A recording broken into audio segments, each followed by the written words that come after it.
In this video series, I'm going to show you how to sharpen some oddball drill bits. I'm going to show you how to sharpen a Forstner bit, an adjustable auger. Some people may call these adjustable Forstner bits. I'll also show you how to sharpen a spade bit, a traditional auger bit, as well as a step bit. And when these get dull, most people throw them away. So there's a lot of YouTube videos how to sharpen a regular drill bit, but let's talk about these. Maybe you're doing cabinetry. Maybe you're a hard-working man in the Philippines, somewhere out in the jungle, and you don't have power, but you need to sharpen this. So I'll show you how to do it by hand, except for the interior part. And you can either use a round file and take forever, or if you've got a Dremel tool or something like that, it's a lot easier. But it can be done by hand. With a stone, it just takes a little patience. Before you start to sharpen old woodworking tools, you need to learn about files. So let me show you a couple of things here. This is a double cut file.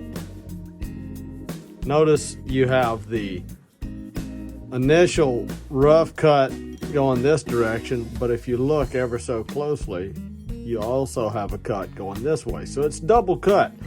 A lot of aggressive metal removal. Then you have a finer double cut type file, more aggressive in one direction, really light in the other. And these are called a mill bastard file. I don't know why. Then you have a lightly double cut file, more aggressive in one direction and less so in another. But this one happens to have 4 sides to it, so you don't have to clean it as often. Then you have what they call a draw file. I'm going to give you a close-up on this one here. Get a little bit of light on it. And if you see, or if you can see, these are only cut, and these are old files, they're only cut in one direction.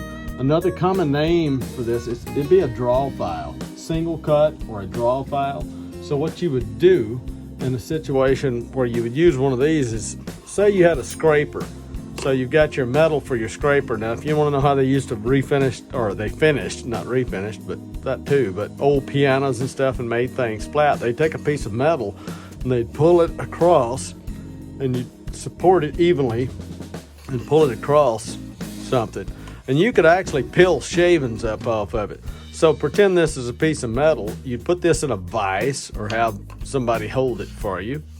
And you would take this, and depending on the direction this would go, you would take and you would hold your hands on it, keep it horizontal, and you'll pull it across this piece of metal here.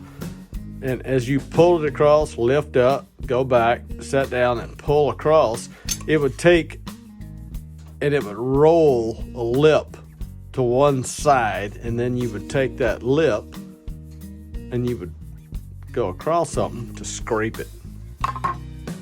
Then we have an auger bit file. If you look at this, on the one side of it, it's a single cut file. They could be double cut. You'll use this to sharpen your auger bits and stuff, but the sides of it are smooth so you don't cut in to the cutting knives on the side of the auger bit. And then if you look at the other end of it, the flats are smooth so you can trim up and lay this against the part you just sharpened and trim up the cutting knife portion of the side of the auger bit. In other words, this is specifically made for auger bits, so you would sharpen this portion of the auger bit with the flat portion with a flat, and then it wouldn't go into and basically file that off as you sharpened it. You could take this down quite a ways, but you wouldn't file that off. And then when you're done sharpening the flat portion, you could take and flip it around and have the side that has the rough edge on it here, that has the file edge on it, and you could finish up the flutes on the side of the auger bit, those little portions right there. You could finish them out inside. That'll come in a later video. Then you have a teardrop shaped file. You can have some straight ones. You can have some that are tapered with a straight edge. This is a little teardrop. It's got 3 edges, and it will fit into smaller drill bits and things like that. And this is also a single cut file. And here's a smaller version of the same file for even smaller drill bits. And then a lot of people call these rat tail files. You can get these from a really aggressive file pattern, which you could call a rasp if you wanted to make a hole in some wood larger. You could use that. And you can also get them really fine, and you can put notches in metal and things like that. And in addition to that, there's wood rasps and a myriad of other different types of files. And last but not least, in the modern day, there's these diamond hones. Now, they have the 5-piece kit, the 3-piece kit. I happen to like these, not a sponsor, I have no sponsors. But I find if you have a sharp bit or a reasonably sharp bit, you know, you can file it down, and then you can dress it off with medium to do most of your work. And then a few strokes, 4 or 5 strokes with fine file, and then a few strokes with a super fine file. And these are diamond hones, so it's a diamond impregnated piece of sheet metal glued to a piece of plastic. And you want to use these like you're buffing something, not like a file. But you can go back and forth with these, and I'm sure somebody will disagree, but you can use these like you're brushing your teeth. But you use them light, do a few strokes, take and wipe the shavings off of them, and then go back and do it again. They don't last forever, but they're really good, especially if you get hard steels like woodworking tools and other drill bits and stuff that are above 62 Bernal hardness. So these are really handy for getting a nice sharp edge on things, and you'll see that later in the video. So in this case, we have a burr here. You want to remove that. You take your file,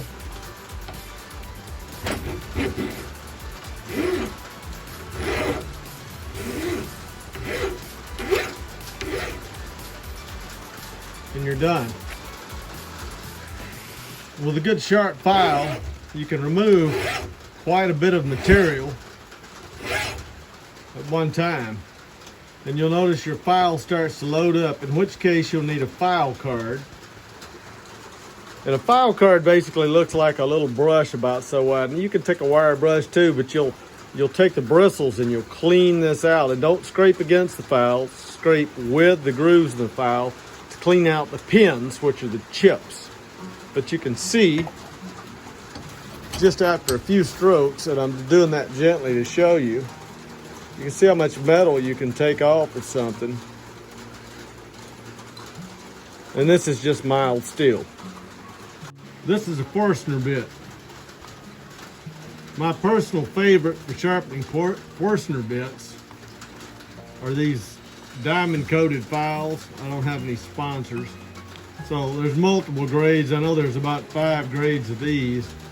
And you can actually do these by hand. So what you want to do is you'll match, and if you'll look, originally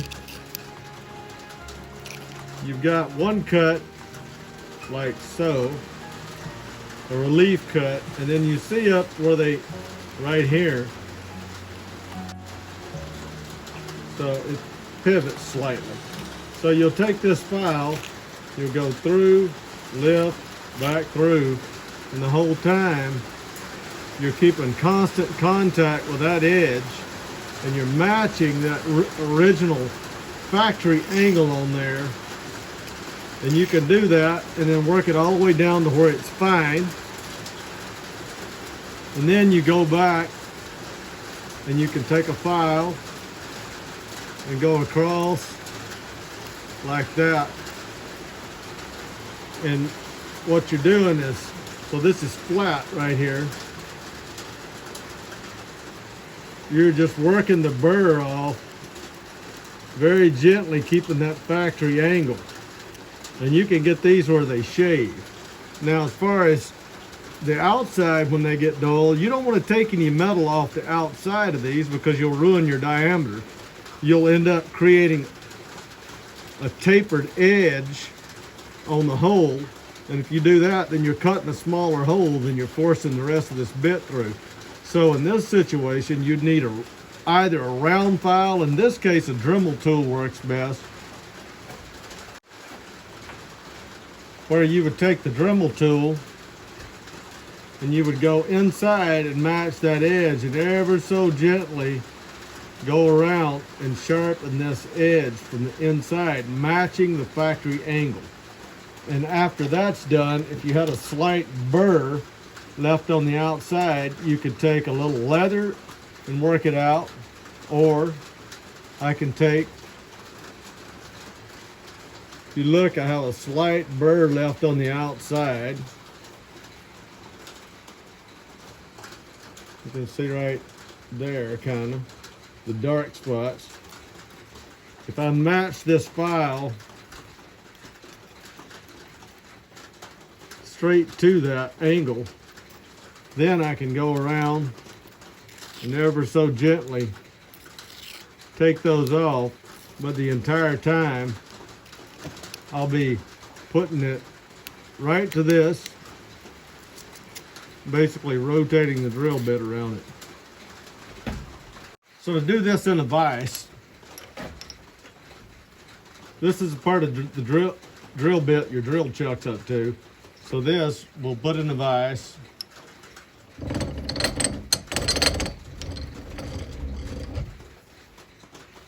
And we'll clamp it, and then I'll begin to file. You'll notice the factory angle on the drill bit. So your first facet is here, and your second facet is here. So you've got one at this angle, one at that angle. There's no need to get into this unless you start getting way up into here. So you're going to match your angle to this portion. So we'll rotate that towards the camera.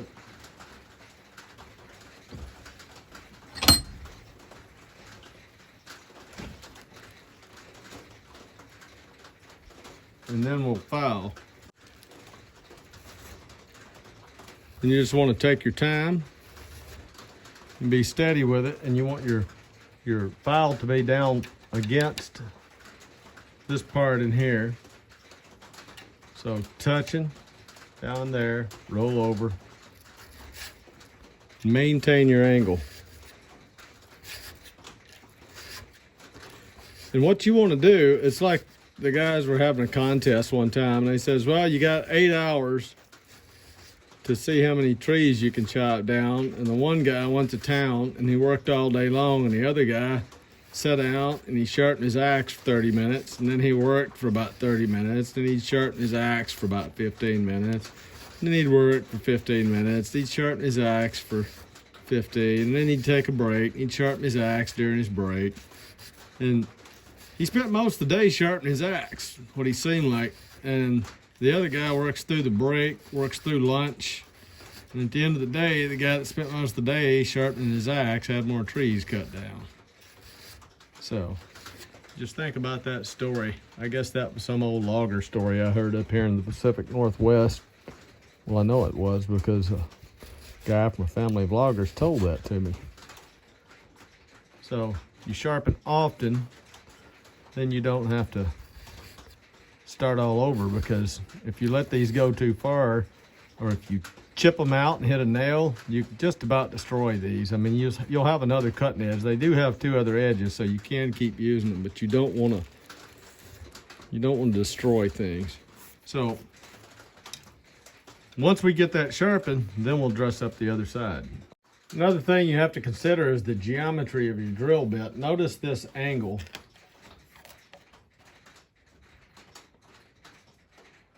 Goes like that. So if you look at the point of your drill bit, when you're sharpening it, you'll have your file going this way. It'll be flat against that edge, and you'll be going like that. And you want to keep these intersections like that, and you're slowly taking down the point, reshaping the drill bit as you go. Same thing the other side, and you can see how this is worn a little bit here. But you can start to see that shiny edge where I'm starting to roll metal over, and that's all you want to see all the way across that drill bit and keep it straight. One side note, these are diamond hones, so you can actually run these in both directions. So I started off with my coarse one, did that. Now I'm going to my fine grade. You could go medium.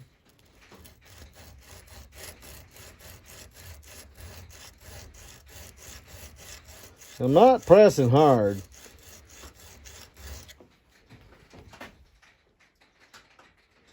And I can feel that catch my finger when I touch it. And then I'm gently honing that. I'm going to take my fine file. When I pull this back, I want to make sure that I'm not running my file into this, because this needs a certain amount of clearance here. I'm matching the factory angle.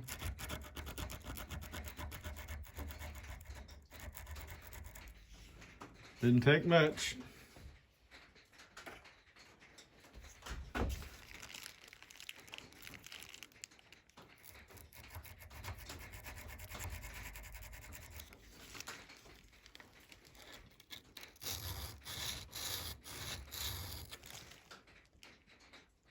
And then that's sharp. So you can deburr around here with a Dremel tool. I suppose I should show you this file here. The reason they're smooth on the edge is when I'm going down, it's not cutting into this portion here. It's just gonna file that. So if you're using a file, you want to get one wide enough for the bit you're using. These are tapered so you can do big through larger bits. It's not quite a big enough file for this, but I'll put it at enough angle it will be. So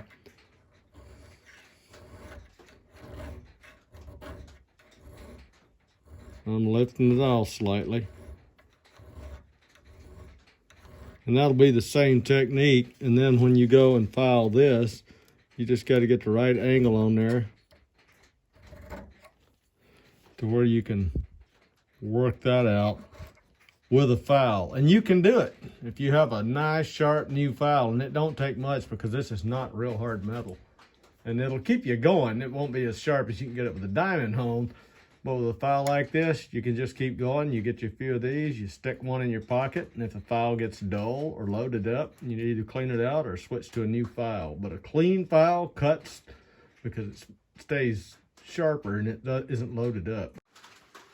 Now that this part's sharpened, you can see the factory rake back from here, and then you can see from here to there where I tried to match the angle.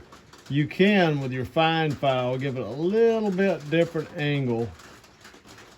Notice right there at the end, a little bit steeper angle. And then this, you just want to try to match it as close as possible. And you should feel that grab your fingerprints. Now we'll get the Dremel tool and very lightly sharpen these edges, because this will, as it spins around, it'll hog the wood out, but these need to come along behind it and cut the edges of the hole so that you end up with a round hole and not jagged edges. And this is a part where we can really mess things up. You could use a conical bit here like so, or you could use maybe a round drill bit, teardrop shaped drill bit, any number of things, but you have to brace yourself. And this is the part here you want to make sure that when you're doing this, you're at the right angle, so you'll start a little bit steeper than what you need and kind of come into it and just gently roll around that, slow and steady.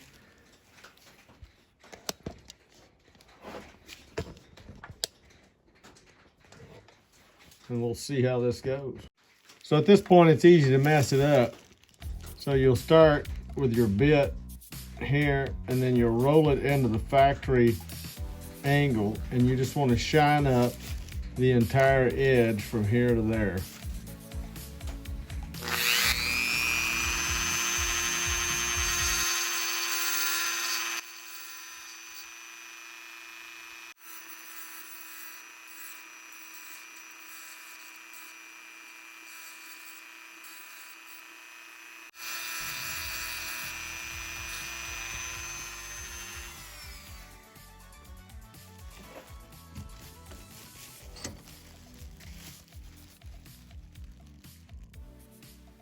At this point you can see I took down the interior surface, and you can see how it's slightly rolled over the outside edge right there, and you can feel it catch your finger.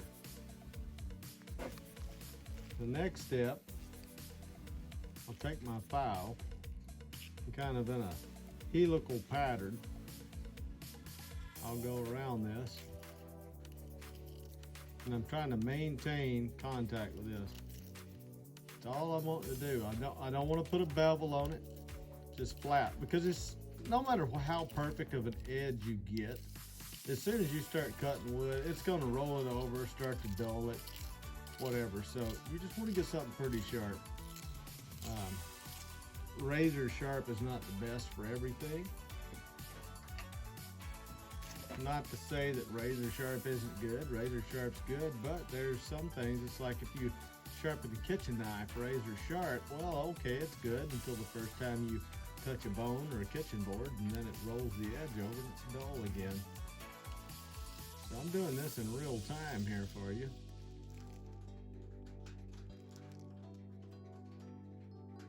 Almost done. So I'm just putting it up and I feel okay, it's still catching my thumbnail. And I'm going to keep doing this.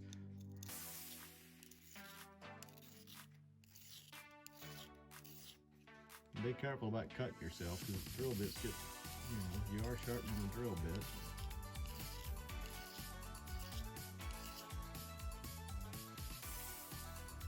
I don't feel anything there. That's nice and sharp. I know it would slice me. So all I did is, let's see. I can just feel one right there a little bit.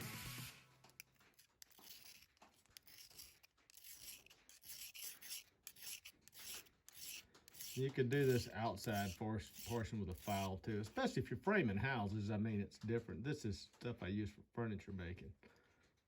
But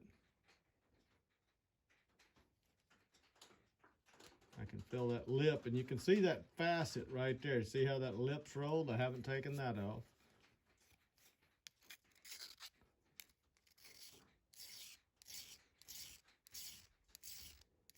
So instead of thinking about grinding or filing metal off, think you're polishing something.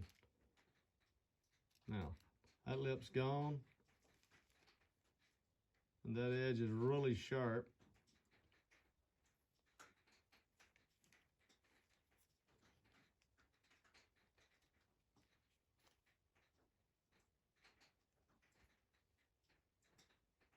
So that's a very sharp point there. And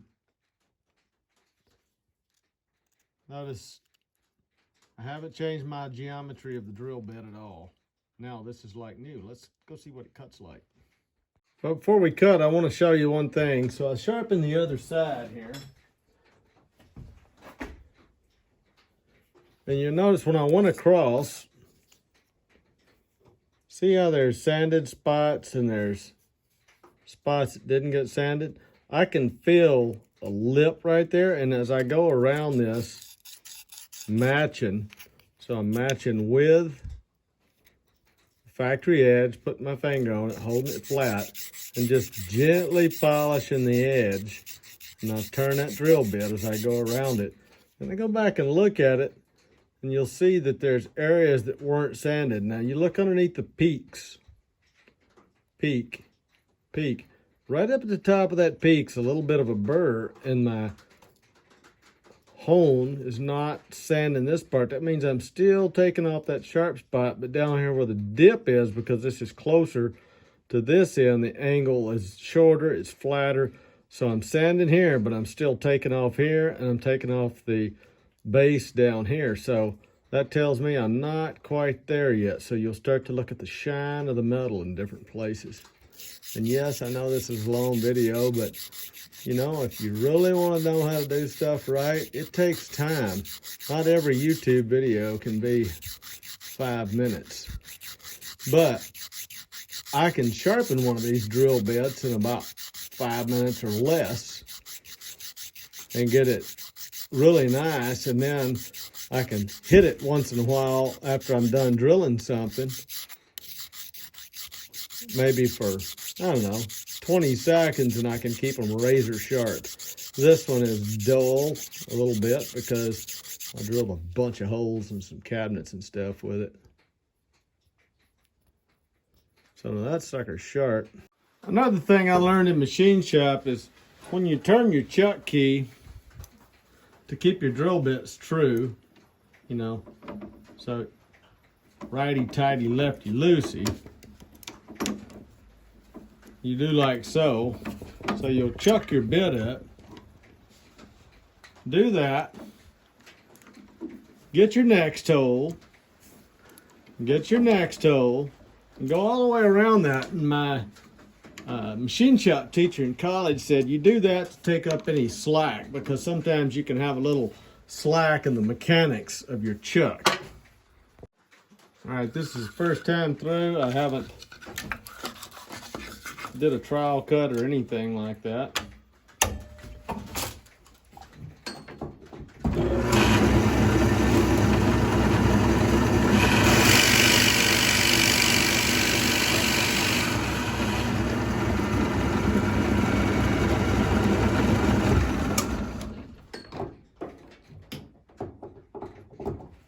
Now, of course, I could go all the way through it, but I don't need to.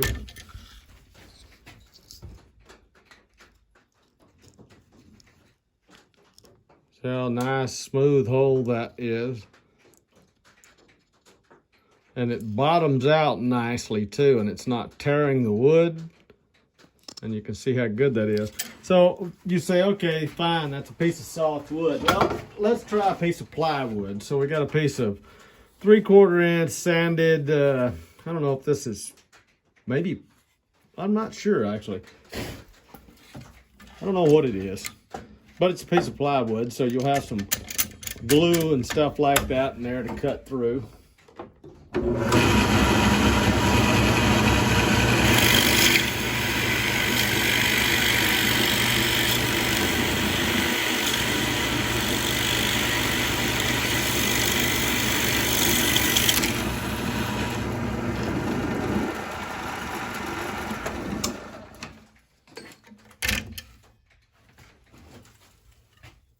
Okay, that was the top. Top's easy, right?